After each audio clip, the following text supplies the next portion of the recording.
I'm well. Superb. Greetings, ladies and gentlemen. We are here for our review of our March. Bottles went out early. They did. But the video was a little late coming around. True. So we are getting this out a little late in the month. We apologize.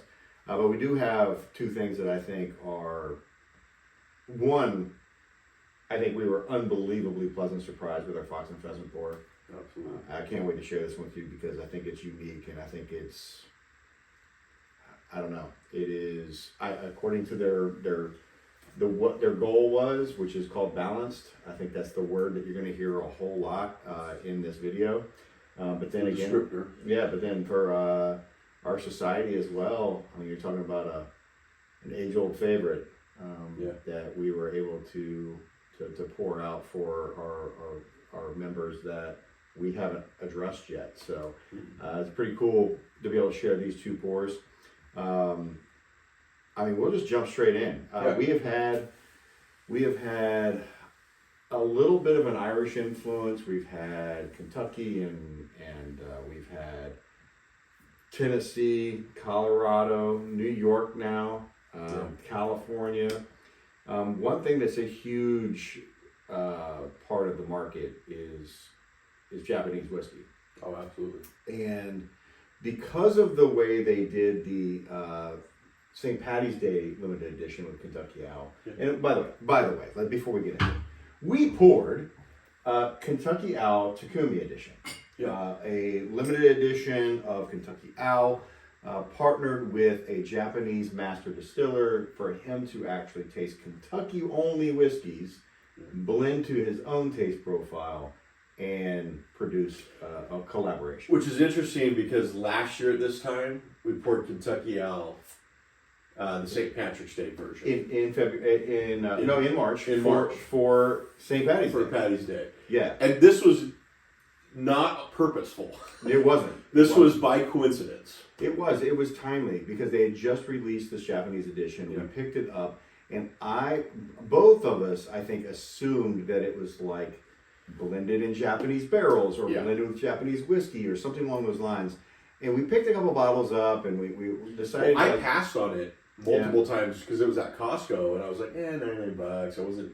I mean, we liked the St. Patrick's Day version, but it wasn't like I didn't feel like it was worth the money. Yeah, I was very lukewarm. Now, again, you're talking about a legendary. And listen, you guys have had now a Kentucky Owl before, so we talked about Kentucky Owl and its heritage brand and how they're coming back. And recently in the news, you brought it up just now. I had seen it as well. The Kentucky Owl Park in Louisville, like a Walt Disney style park. That is insane. They're definitely on the return.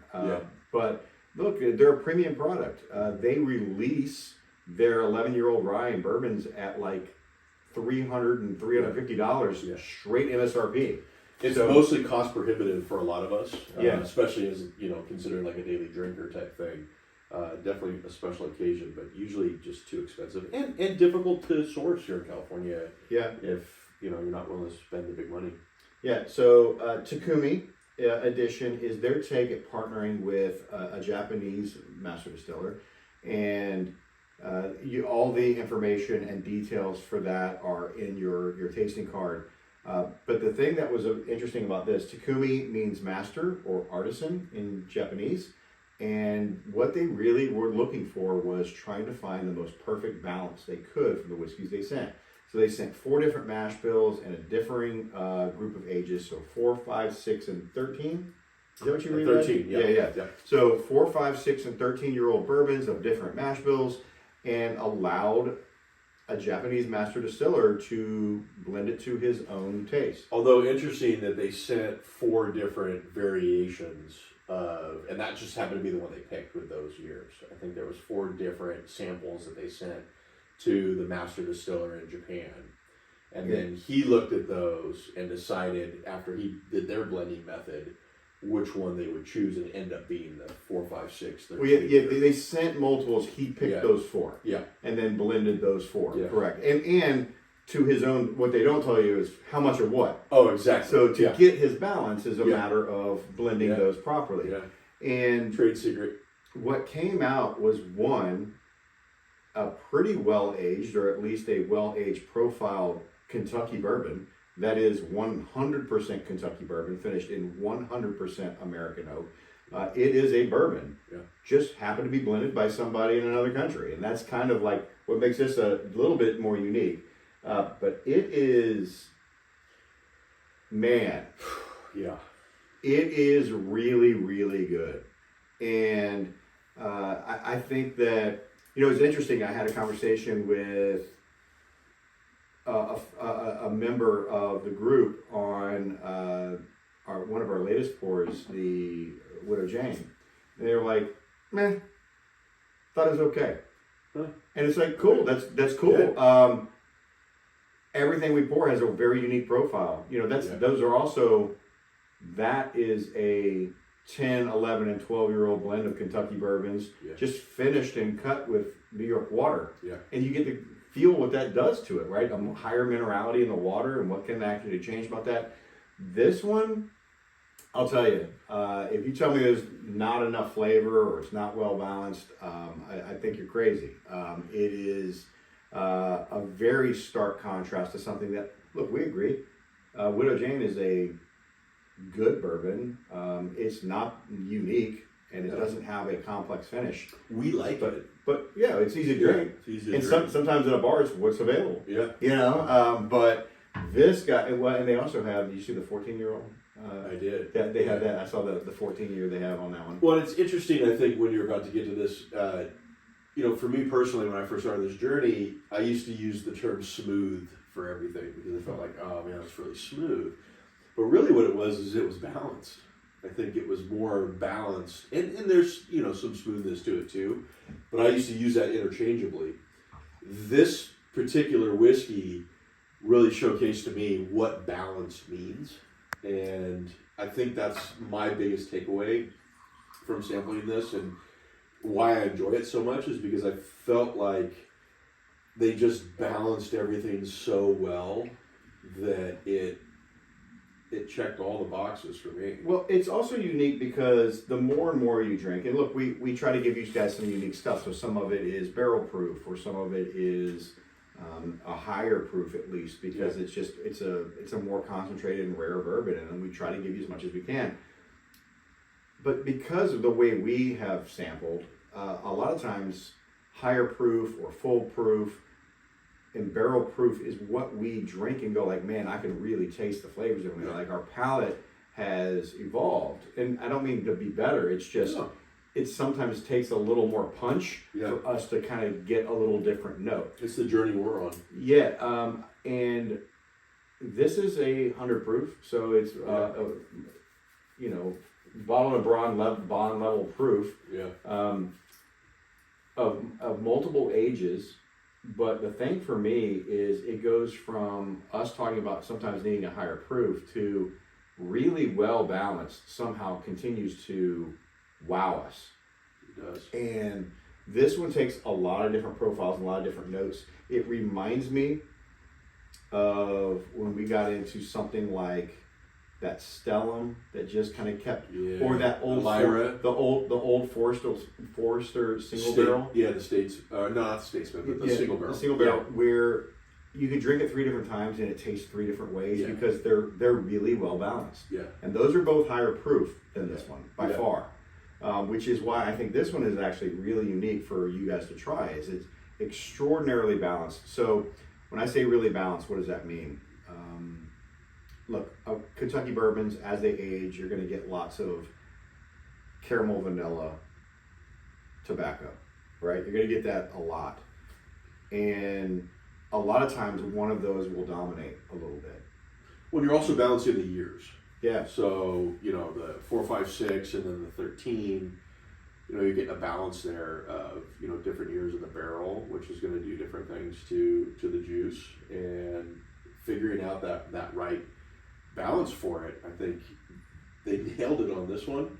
And maybe it is whatever the Japanese method that this particular gentleman uses for really, I don't want to say it's balanced because it's really, I don't know what the word would be for blending. I mean, they're blending these different years and the different samples that were sent to find that balance. Well, yeah, I think that's what's cool about it. well, it is. And look, the Japanese, in culturally speaking, is about finding balance, right? And so, True. in their whiskey and in their it's blending, it is truly about, outside of American whiskeys, which can sometimes have a singular profile. This one has a little bit more herbaceousness. It's got some breadiness. It's got savory along with it, and that's the part where I feel it's not an overly sweet whiskey, despite the fact that sweetness is there, and the balance is kind of being found that way. Yeah. So you definitely get some fresh baked bread, a yeastiness to the front part of it. There is some caramel, but I know you read this. I also got it early on, and I put it in the tasting notes as well. A little bit of an almost anise or licorice note, what gives you that fennel, because it is green and herbaceous. Yeah. All on the nose, and it doesn't instantly make you go, "Oh wow, that burns." I'm getting Wow, a that's lot of really the hot." black licorice kind of. Yeah. Yeah.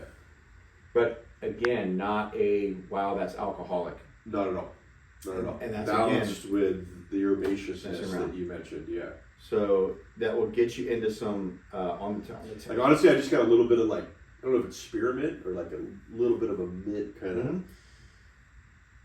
Yeah, that green and herbal. Yeah. Yeah. So give it a good taste.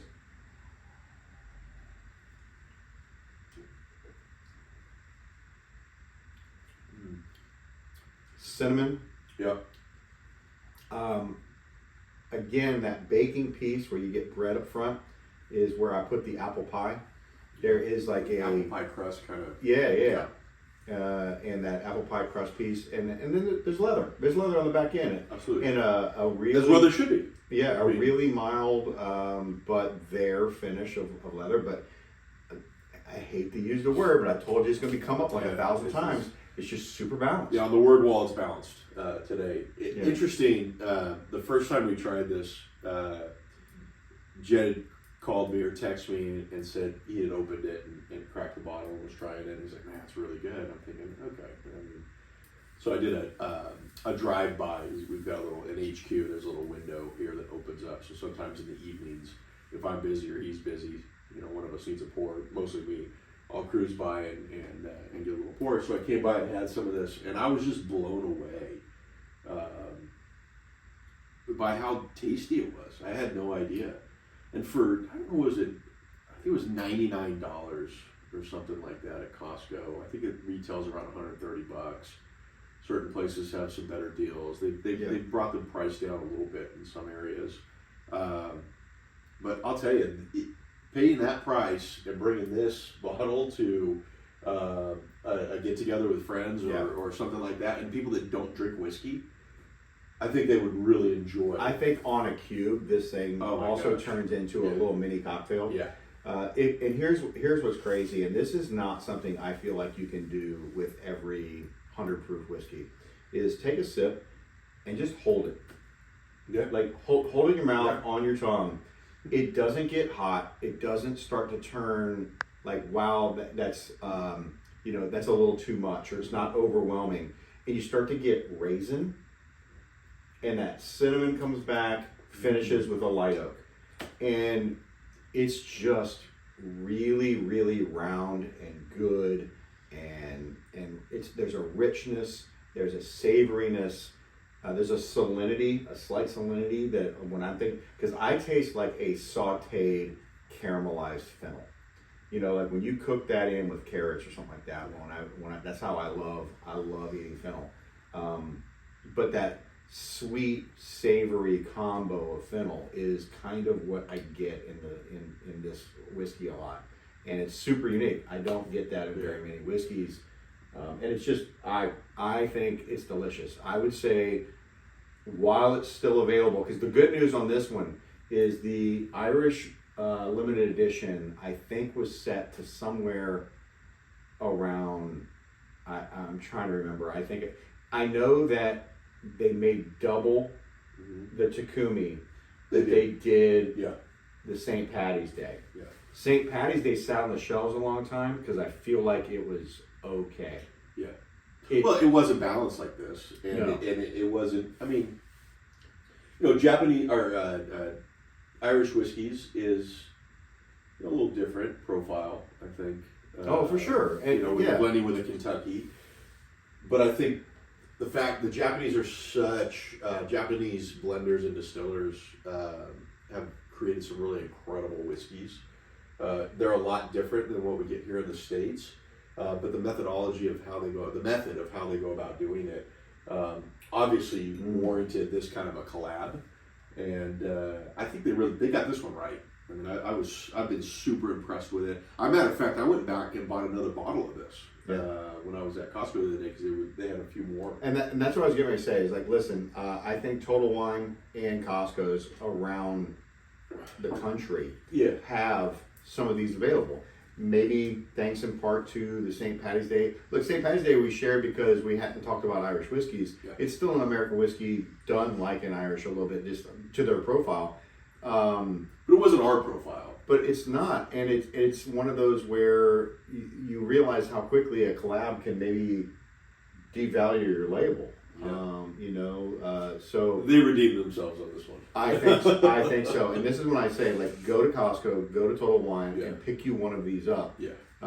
Luckily, you're getting a chance to try it first, but allowing to have several glasses and let it open up with you, I think is. But also, you should know that this is not a Japanese whiskey. No, by any means. No. So it's the blending method, and I think everybody needs to understand that because I think sometimes the marketing on the bottle may make you feel like, oh, it's a Japanese whiskey or some kind of a Japanese blend. Yeah, don't forget to learn to read your labels. So Correct. when this says right here, it is a Kentucky straight bourbon whiskey.